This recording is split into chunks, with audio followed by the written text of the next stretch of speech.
Hello बच्चों, आपके अपने YouTube channel luck coaching class में आपका स्वागत है।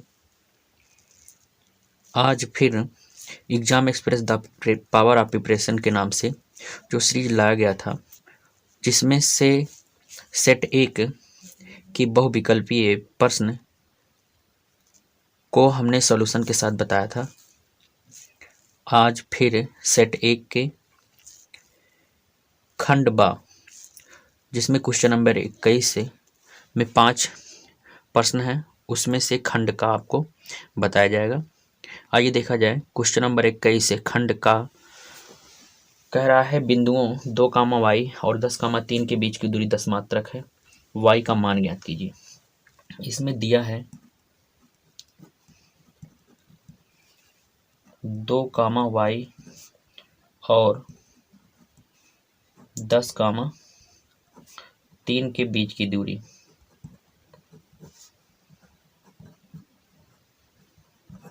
कितना मात्रक? 10 मात्रक। तो इसमें से y का मान निकालना है। आपको फार्मूला याद है। दो बिंदुओं के बीच की दूरी, जैसे मान लेते हैं एक बिंदु x1, y1 और दूसरा बिंदु x2, y2। दो बिंदु हैं के बीच की दूरी ज्ञात करना है। तो ये बराबर होता है √x1 - x2 का whole square plus y1 - y2 का होल स्क्वायर। का मतलब है दो बिंदु निर्देशांक में भुज के अंतर का वर्ग प्लस कोटि के अंतर के वर्ग का यदि वर्गमूल निकाल लिया जाए तो दोनों बिंदुओं के बीच की दूरी हो जाएगा। तो यहाँ पे भुज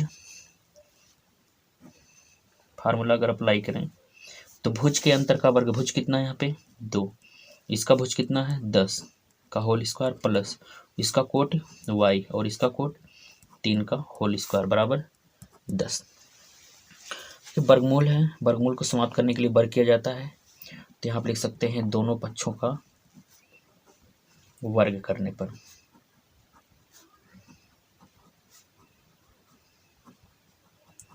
वर्ग किया जाए तो वर्ग से वर्गमूल समाप्त हो जाएगा। 2 - 10 का मान -8 का वर्ग हो जाएगा और यहाँ पे y - 3 का वर्ग और बराबर 10 का वर्ग। -8 का वर्ग 64 होगा प्लस यहाँ a - b whole square formula लगा देंगे। a - b होल स्क्वायर बराबर होता है a² -2ab + b²। तो a के स्थान पे y है तो y का स्क्वायर -2ab 2 गुणे a के स्थान पे y और b के स्थान पे 3 प्लस b का वर्ग यानी 3 का वर्ग बराबर 10 का वर्ग 100। और सॉल्व करेंगे तो यहाँ से हो जाएगा 64 प्लस y² -3 दूनी 6y और प्लस 3 त्रिका 9, 3 का वर्ग 9 बराबर 100 से द्विघात समीकरण में परिवर्तित करेंगे। y² -6y 64 9 73 प्लस 73 और ये प्लस 100 दाएं से बाएं पक्ष में लाएंगे तो -100 और दाएं पक्ष हो गया 0। ये लिखा जा सकता है y² -6y 100 बड़ा है माइनस आएगा 100 - 73 27 के बराबर होगा बराबर 0। ये द्विघात हो गया समीकरण और इसका हम मध्य पद b द्वारा गुणनखंड करेंगे। तो यहाँ पे 27 का भाज्य गुणनखंड 9 त्रिक 27 और 9 में से 3 घटा देंगे 6। तो जहाँ 6 है वहाँ हम लिख सकते हैं 9 - 3 गुणे y -27 बराबर 0 या y² -9 का ब्रैकेट के साथ माइनस अंदर का चिन्ह परिवर्तित हो जाएगा। 9 का गुणा y में 9y और माइनस माइनस प्लस हो जाएगा 3y और -27 बराबर 0। इन दोनों में से कितना कॉमन करेंगे y, तो y कॉमन करेंगे y -9 मिलेगा प्लस 3 कॉमन कर लीजिए यहाँ पे y और -9 बराबर 0। अब दोनों पद में y -9 कॉमन है तो यहाँ बचेगा y + 3 बराबर 0। आप देख रहे हैं दो पदों का गुणनफल 0 के बराबर है। या तो पहला पद 0 होगा या तो दूसरा या तो दोनों पद। जब y -9 बराबर 0 रखा जाए तो यहाँ y बराबर कितना हो जाएगा 9। और जब y प्लस 3 बराबर 0 रखेंगे तो यहाँ y बराबर होगा -3। अतः y का मान 9 और -3 हो सकता है, -3 हो सकता है। ये इसका आंसर है। आइए फिर से देखा जाए।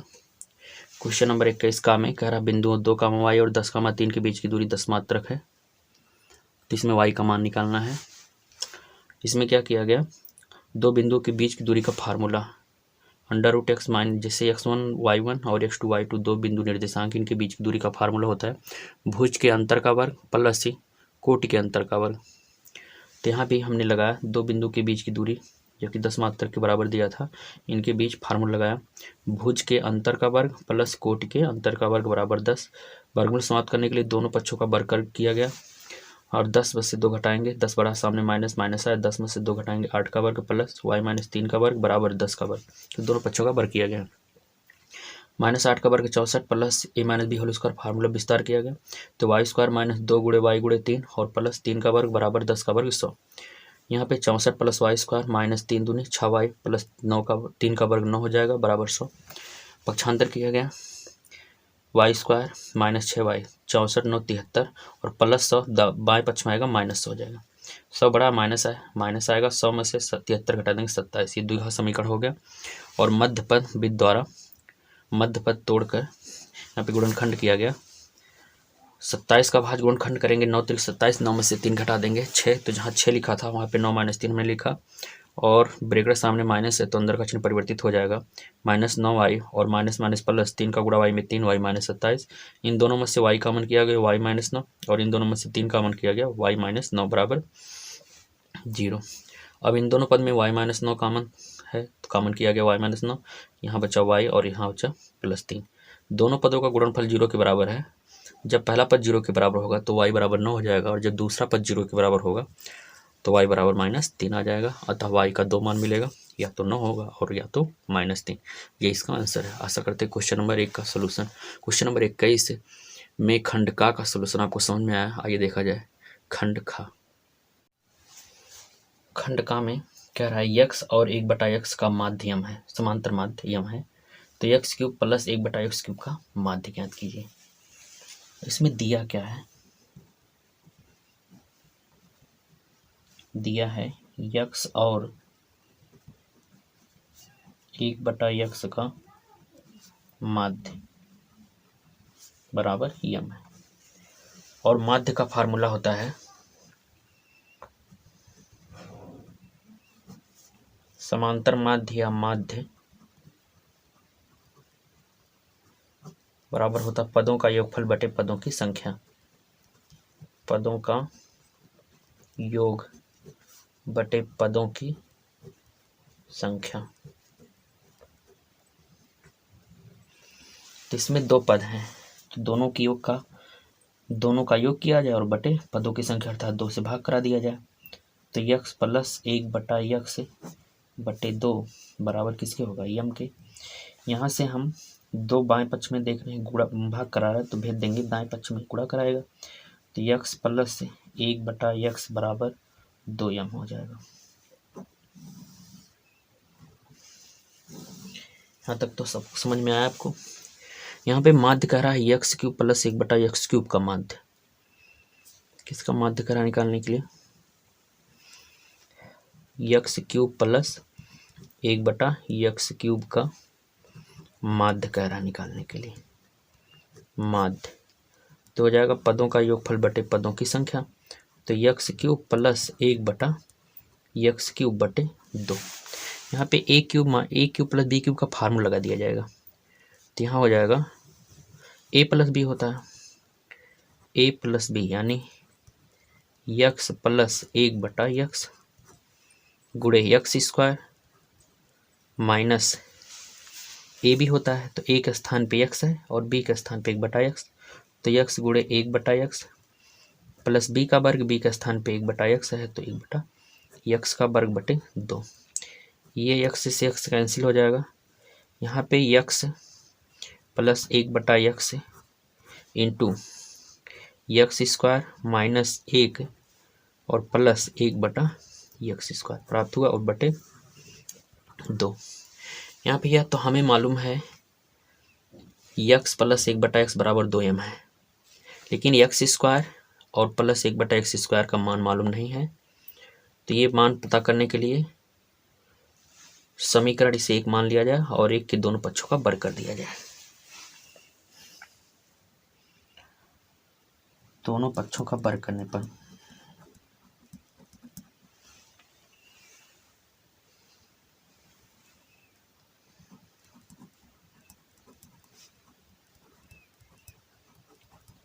तो ये वर्ग करेंगे x प्लस 1/x का होल स्क्वायर बराबर 2m का स्क्वायर। तो a plus B whole square form लगाएंगे x square plus 2ab 2 into X into 1/x plus B square होता है, b के स्थान पे 1/x है तो 1/x स्क्वायर बराबर 2 का वर्ग 4 और इंटू m स्क्वायर। x से x कैंसिल हो जाएगा तो x square plus 2 plus 1/x square बराबर 4m स्क्वायर। यहाँ से x square plus 1/x square का मान निकाल लेते हैं। x square plus 1/x square बराबर 4m स्क्वायर और ये प्लस 2 दाएं पक्ष में आएगा -2 हो जाएगा। तो यह आप देख रहे हैं भैया x square plus 1/x square का मान आ गया। तो यहाँ से समीकरण 1 व 2 से 1 का मान कितना मिला है, x प्लस 1/x का मान 2m मिला है। तो यहाँ हम लिख देंगे 2m into x square plus 1/x square के स्थान पे 4m स्क्वायर -2 और ये -1 बचा है तो -1 लिख देंगे और बटे कितना 2। तो हो जाएगा 2m गुणे 4m स्क्वायर -3/2। 2 से 2 कैंसिल हो जाएगा, मिलेगा m इंटू 4m स्क्वायर -3। अतः x³ और 1/x³ का माध्य कितना भाई m इंटू 4m स्क्वायर -3। ये इसका आंसर है। आइए देखा जाए क्वेश्चन नंबर 21 खंड खा का सॉल्यूशन फिर से। यहाँ x और 1/x का माध्य m है तो x³ प्लस 1/x³ का माध्य ज्ञात करना है। माध्य का फार्मूला हमने बताया पदों का योगफल बटे पदों की संख्या। तो इसमें दिया था x और 1/x का माध्य m, तो माध्य 2 पदों का है तो दोनों पदों योग कर दिया जाए और बटे 2 बराबर m रखा गया। इसी फार्मूले से 2 बाएं पक्ष में भाग करा दाएं पक्ष में गुणा करा देगा, समीकरण नंबर 1 मान लिया गया। दोनों पक्षों का वर्ग किया गया, वर्ग करेंगे तो x प्लस 1/x का होल स्क्वायर बराबर 2m का स्क्वायर। यहाँ पे a plus B whole square formula विस्तार किया गया तो a plus B whole square बराबर होता है a square plus 2ab plus B square. तो a के स्थान पे x है और b के स्थान पे 1/x है तो a का स्क्वायर होता है तो हमने लिख दिया x स्क्वायर प्लस 2ab 2 गुणे a के स्थान पे x b के स्थान पे 1/x plus B square B के स्थान पे 1/x है तो 1/x का स्क्वायर किया जाएगा तो 1/x स्क्वायर बराबर 2 का वर्ग 4 और m का वर्ग m स्क्वायर। 2 से 2 कैंसिल सॉरी x से x कैंसिल हो जाएगा तो x square plus 2 plus 1/x square बराबर 4m स्क्वायर। यहाँ से x square plus 1/x square का मान निकाला गया प्लस 2 दाएं पक्ष में आएगा -2 हो गया। समीकरण नंबर 1 और इसे 2 माना गया।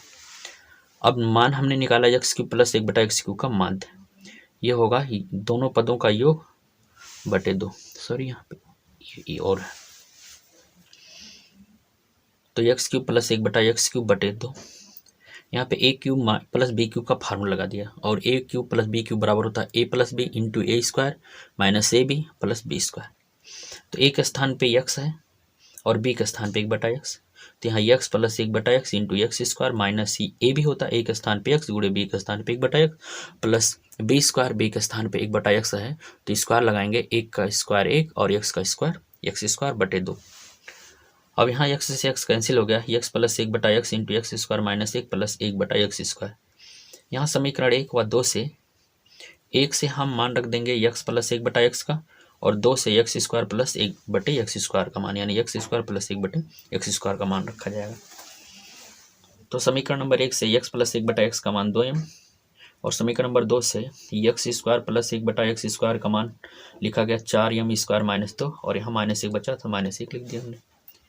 सॉल्व किया, यहाँ पे 2m गुणे 4m स्क्वायर और -2 -1 -3 होगा बटे 2, 2 से 2 कैंसिल हो गया, m into 4m square minus 3।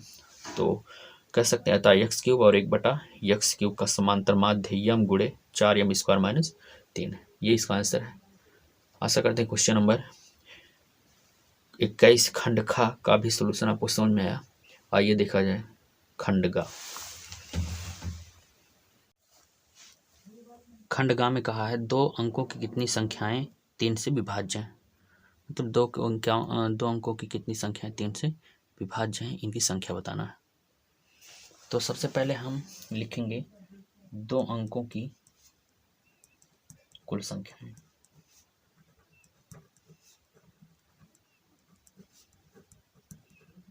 दो अंकों की कुल संख्याएं कौन कौन होंगे, तो भैया 10 होगा, 11 होगा, 12, 13, 14 डॉट डॉट कहाँ तक 99, क्योंकि शुरुआत में अगर 9 लेंगे तो 1 अंक हो जाएगा, और अंत में 100 लेंगे तो 3 अंक हो जाएगा। हमें निकालना है 2 अंकों की। अब इन अंकों में से उन संख्याओं को ढूंढा जाए जो 3 से विभाज्य है। तो 3 से विभाज्य संख्याएं,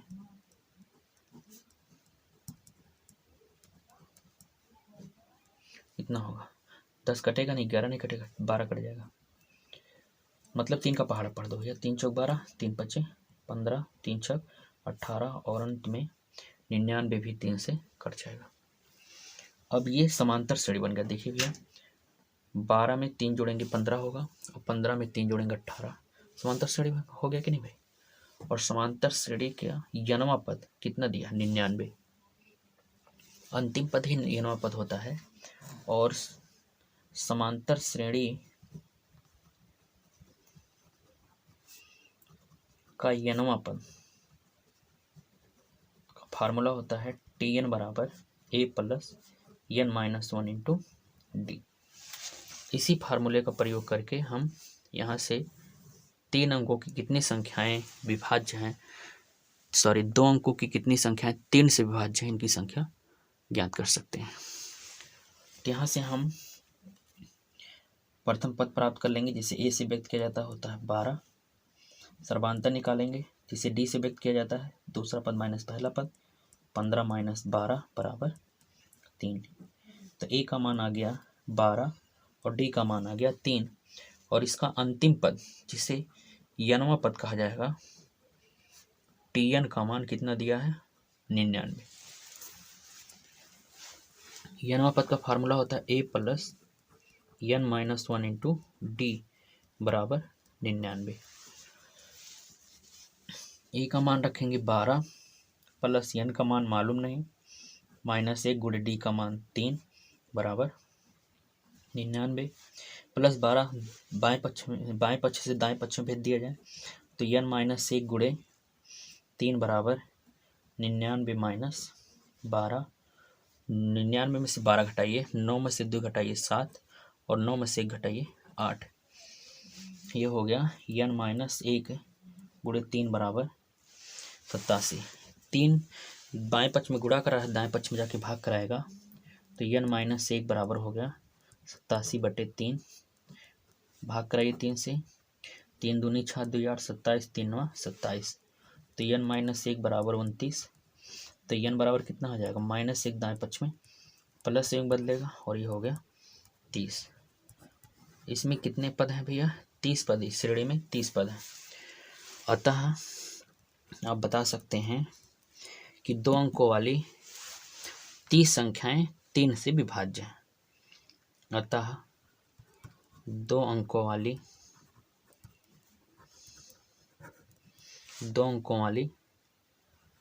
30 संख्याएं 3 से विभाज्य हैं। विभाज्य होती हैं। करते क्वेश्चन नंबर 21 है। खंडगा का सॉल्यूशन आपको समझ में आया? आइए देखा जाए। क्वेश्चन नंबर 21 है का खंडघा। खंडघा में कह रहा है निम्नलिखित बारंबारता बंटन का माध्य ज्ञात कीजिए। इसमें वर्गंतराल दिया है 0 से 10, 10 से 20, 20 से 30, 30 से 40, 40 से 50। इस वर्गंतराल के तहत उसकी बारंबारता दिया गया। पहले का 5, दूसरे का 8, तीसरे का 20, चौथे वर्गंतराल की बारंबारता 15 और पांचवें का 7 दिया है। तो हम सबसे पहले इसकी संचयी बारंबारता निकालेंगे। ये 5 है, 5 लिखा गया। 5 को 8 में जोड़ के इसके सामने लिखिए। 5 8 कितना हो जाएगा? 13। 13 को 20 में जोड़कर इसके सामने 13 20 33 और 33 15 कितना हो जाएगा? 48। 48 7 55। संचयी बारंबारता निकाला गया। यहाँ से बारंबारता का योगफल निकालिए। तो 8 5 13, 20 33, 33 15 48, 48 7 55। और यहाँ से हमें कैपिटल एन को हम बारंबारता का योगफल कैपिटल एन से व्यक्त करेंगे। और यहाँ पे कितना दिया है? 55। इसलिए n/2 का मान निकाले। यहाँ से n/2 55/2 बराबर हो जाएगा 2 से भाग करे 2 दूना 4 1 5, 15 2 7 14 1 15, 10 में लगाई 10 हो जाएगा, 2 पंचे 10। तो n/2 का मान आ गया 27.5। n/2 का मान आ गया 27.5। इस संचयी बारंबारता वह पद निकालिए जो 27.5 से तुरंत बड़ा हो। तो ये 33 बड़ा है और इसे आप ऐसे घेर लो भैया।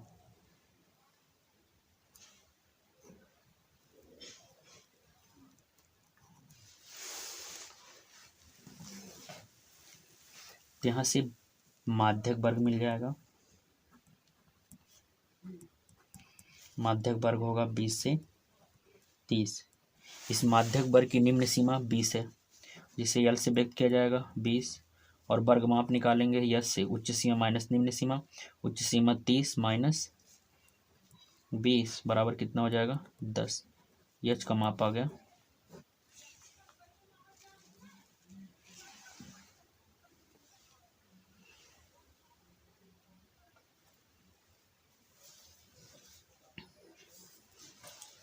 यच का माप आ गया 10।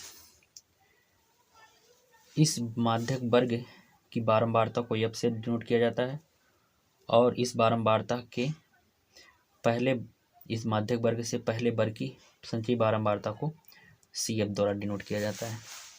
तो माध्यक का फार्मूला होता है माध्यक बराबर L plus n/2 minus C F बटे यफ गुड़े यच। तो यहाँ से यल का मान कितना रखेंगे? 20 प्लस n/2 का मान 27.5 माइनस सी एफ का मान 13 बटे यफ का मान 20 गुड़े यच का माप 10 करके सॉल्व किया जाए तो हो जाएगा 20 प्लस 27.5 माइनस 13 घटाएंगे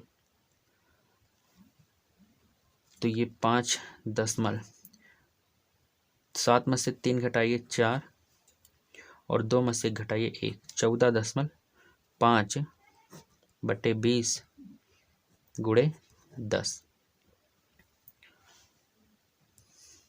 10 से कम 10, 10 दूना 20। तो हो जाएगा 20 को 20 बटा 1 लिख दें प्लस 14.5 बटे 2। लासा लिया जाए 2 आ जाएगा। 2 का गुणा 20 में 40 प्लस 14 माइनस 14.5। 40 में 14.5 जोड़ेंगे तो 54.5 बटे 2। 2 से भाग कराइए 2 दूना 4 1 5 14 2 सत्ते 14 10 2 दूना 4 2 पंचे 10। यह आ गया 27.5 25। ये क्या आ गया? माध्यक।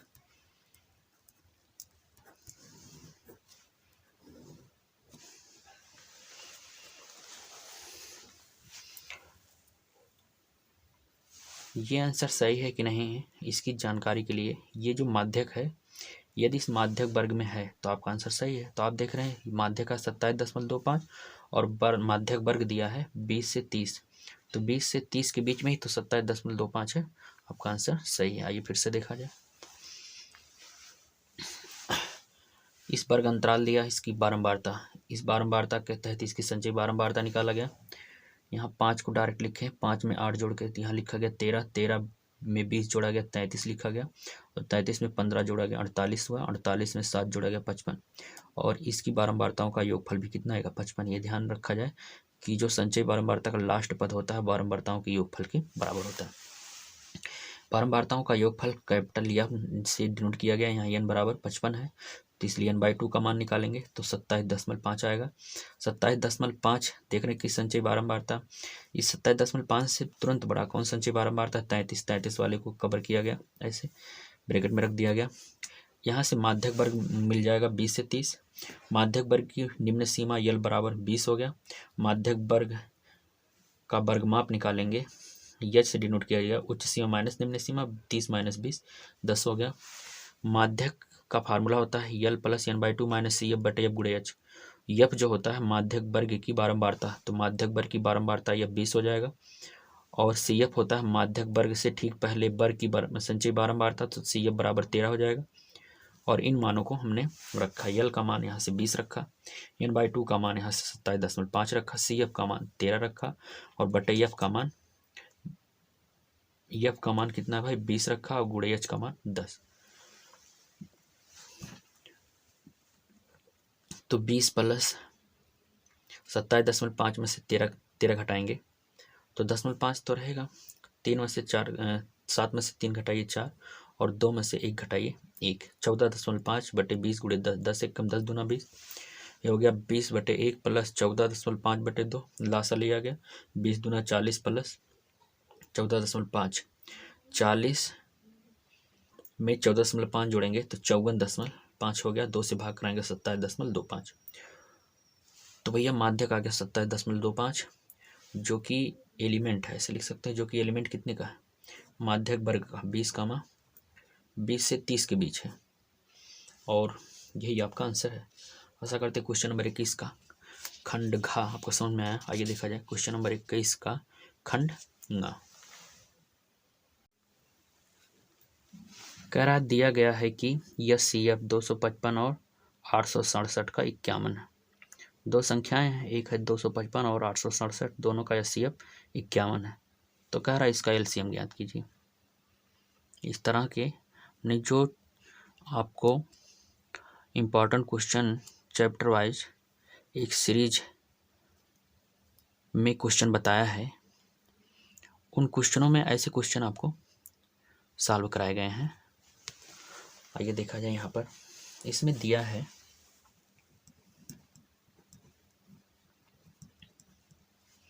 यह CF कितने का 255 और 867 का कितना दिया है 51, यह CF दिया है। इसका LCM ज्ञात करना है। LCM ज्ञात करना है 255 और 867 का।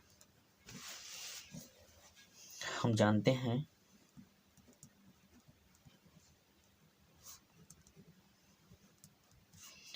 कि दो संख्याओं का गुणनफल उनके लासा और मासा के गुणनफल के बराबर होता है, अर्थात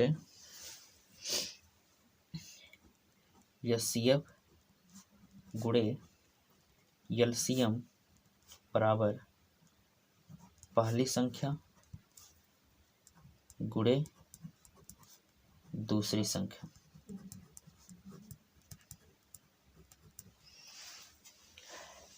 हमको LCM निकालना है। LCM कितने का निकालना है 255 867 का, तो ये हो जाएगा पहली संख्या गुणे दूसरी संख्या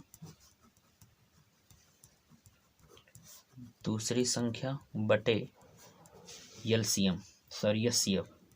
किसका एचसीएफ? 255 और 867 का। इसमें पहली संख्या कितनी भाई? पहली संख्या है 255 और दूसरी संख्या 867 और इसका एचसीएफ कितना है? 51। चलिए काटा जाए।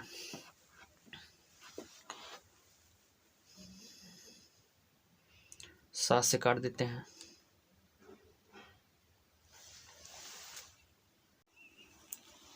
तो भैया 3 से काट दिया जाए। 3 से काटिए। 3 एकम 3, 2 5 21, 21 हो गया। 3 सत्ते 21, 3 से काटेंगे। 3 दूनी 6, 2 8 26 हुआ। 3 8 24 और 2 26 27, 3 9 27, 17 एकम 17, 17 17 हम 289, 17 से गुणा कराइए। 255 गुणे 17, 17 पचे 85, 17 पचे 85 और 17 दूनी 34। तो ये हो गया 5, 8 5 13 3 हासिल 1, 8 4 12 13 3 हासिल 1, 3 1 4, 4335। ये एलसीएम आ गया। एलसीएम किसका? 255, 867 का। अतः एलसीएम 255, 867 बराबर 4335। आइए फिर से देखा जाए। इसमें दो संख्याओं का एचसीएफ दिया था 51, एलसीएम निकालने के लिए कह रहा था। तो ये पढ़ा गया है एचसीएफ और एलसीएम दो संख्याओं का गुणनफल उनके मासा और लासा के गुणनफल के बराबर होता है। अर्थात एचसीएफ गुणे एलसीएम बराबर पहली संख्या गुणे दूसरी संख्या। तो यहाँ से एलसीएम निकालेंगे। एचसीएफ दाएं पक्ष में आके भाग करा देगा। एलसीएम कितने का निकाला जाए? 255 867 का। एचसीएफ कितने का दिया था? 255 867 का। पहली संख्या 255 है और दूसरी संख्या 867 बटे 51। पहले मैंने 3 से विभाजित किया। 3 एकम 3, 2 5 21 होगा। 3 7 21, फिर इसे 3 से विभाजित किया। 3 दूनी 6, 2 8 26, 3 8 24, 2 26 27, 3 9 27, 17 एकम 17, 17 17 यहाँ में 289, 17 गुणा 255 में कराएंगे 4335 है। यही इसका एलसीएम हुआ। आशा करते हैं क्वेश्चन नंबर 21 खंड ङ का भी सोल्यूशन आपको समझ में आया। आगे देखा जाए इसका अगला पार्ट। इसमें कह रहा है सिद्ध कीजिए कि √2 एक अपरिमेय संख्या है। ऐसे भी क्वेश्चन आपको most important question chapter wise test series में कराया गया है। आइए देखा जाए इसमें। इस सॉल्यूशन के लिए हम एक कल्पना करेंगे। सबसे पहले ये मान लेंगे कि √2 एक परिमेय संख्या है। एक अवधारणा किया गया, कल्पना किया गया, एक परिमेय संख्या है। अगर ये परिमेय संख्या है तो इसे हम p/q के रूप में लिख सकते हैं, क्योंकि सभी परिमेय संख्याओं को p/q के रूप में लिखा जा सकता है। तो √2 बराबर p/q, जहाँ p और q सहअभाज्य संख्याएं होती हैं। सहअभाज्य संख्याएं हैं। सहअभाज्य संख्याएं ऐसी संख्या होती हैं उनका मासा p और q का 1 के बराबर होगा। तो यहाँ से दोनों पक्षों का आप वर्ग कर दीजिएगा। दोनों पक्षों का वर्ग करने पर वर्ग करेंगे। √2 का वर्ग 2 और यहाँ से p² बटे q² हो जाएगा। और यहाँ से यदि हम p² का मान निकालें तो ये गुणा कराएंगे तो 2q² हो गया। समीकरण नंबर 1 मान लिया गया। यहाँ से हम q² का यदि मान निकालें तो p² बटे कितना हो जाएगा? 2।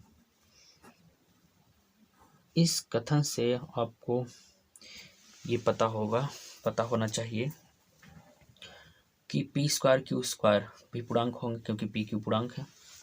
तो यदि हम p² में 2 से भाग करा रहे, एक पूर्णांक मिल रहा है, इसका मतलब है कि p² 2 से विभाज्य है। यही तो होगा ना भाई। यहाँ लिख सकते हैं दिस इंप्लाई दैट p² 2 से विभाज्य।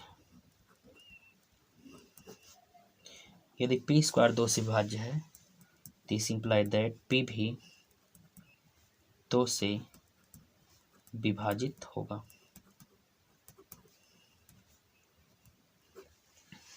कन्फर्म हुआ भाई। समीकरण नंबर इसे 2 मान लिया गया। पुनः आप P बराबर 2m मान लीजिए और बताइएगा कि जहां m पूर्णांक और इस P का मान समीकरण 1 में रख दीजिए।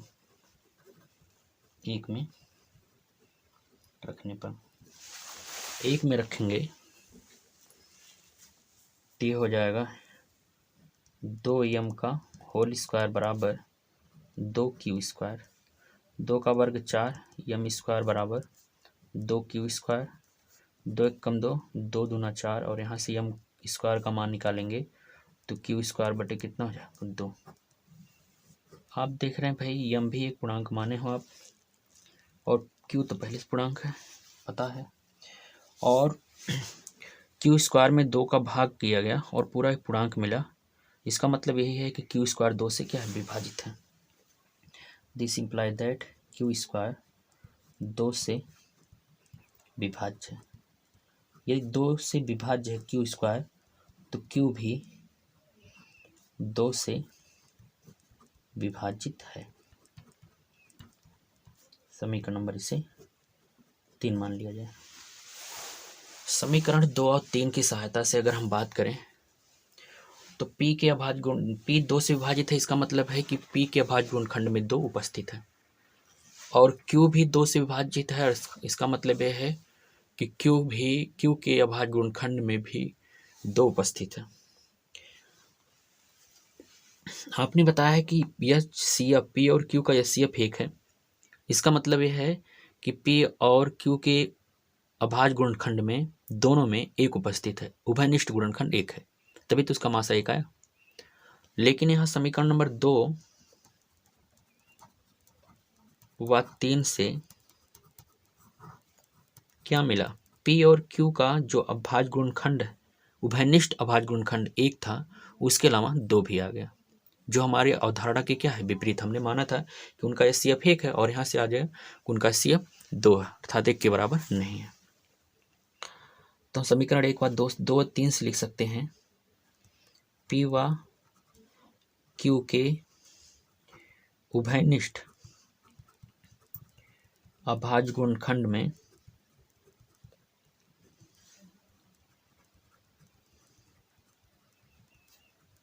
एक के अलावा एक अन्य उभयनिष्ठ गुणनखंड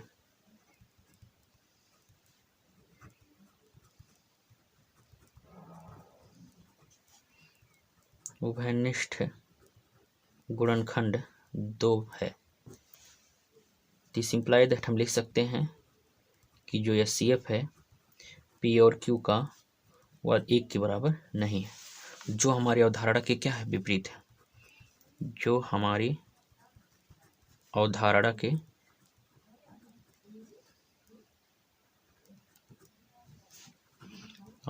के विपरीत है।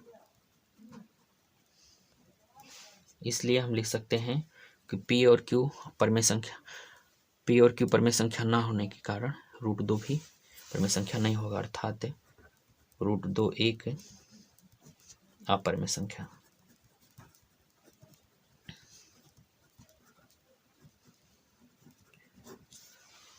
तो क्वेश्चन नंबर 21 का खंड 4 भी आपको समझ में आया। आइए देखा जाए क्वेश्चन नंबर 22।